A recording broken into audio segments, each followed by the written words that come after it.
পৃথিবী থেকে প্রথম আসমানের দূরত্ব যদি আমরা কিলোমিটারের দ্বারা রূপান্তর করি, তাহলে এখানে পৃথিবী থেকে প্রথম আসমানের দূরত্ব হয় প্রায় 28,80,000 মাইল।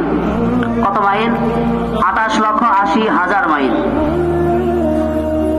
আর এই হিসাবটা হলো মানুষের চলার অনুযায়ী। আর এই হিসাবটা যদি আমরা সেই রফ এবং সেই বোরাকের হিসাব অনুযায়ী করি, যেই বোরাক এত দ্রুতগামী ছিল যে আমরা যেদিকেই তাকাই আমাদের নজরের শেষ সীমানা যত দূর, এই বোরাক বা রফের দ্রুতগতি এতটাই ছিল যে তিনি প্রতিটা কদম একেবারে নজর বা দৃষ্টির শেষ সীমানায় ফেলতেন।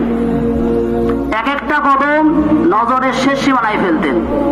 তাহলে সেই বোরাকে করেই 500 বছরের রাস্তা যদি হয়, তাহলে কত দূর হবে এটা আল্লাহ ছাড়া আর কেউ বলতে পারবে না। বর্তমান পৃথিবীর যে বিজ্ঞানীরা, তারা পৃথিবী থেকে সবচেয়ে দূরের যে তারকাটি আবিষ্কার করেছেন, সেই তারকার নাম দিয়েছেন তারা কুয়াশা। তাদের ভাষ্য অনুযায়ী পৃথিবী থেকে এই কুয়াশা নামক তারকাটি রয়েছে 1000 আলোকবর্ষ দূরে। আর আলোর গতি প্রতি সেকেন্ডে 1,86,000 মাইল।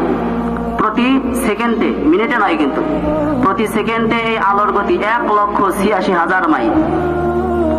তো বলা হয় পৃথিবীর মানুষ যদি কোনোদিন এমন যানবাহন তৈরি করতে সক্ষম হয় যে যানবাহনের গতি হবে প্রতি সেকেন্ডে 1,86,000 মাইল, তারপরেও সেই যানবাহনে চড়ে প্রথম আসমানে নয়, শুধু এই তারকা কুয়াশা নামক তারকাতে যেতে মানুষের সময় লাগবে 1000 কোটি বছর। কত? 1000 কোটি বছর।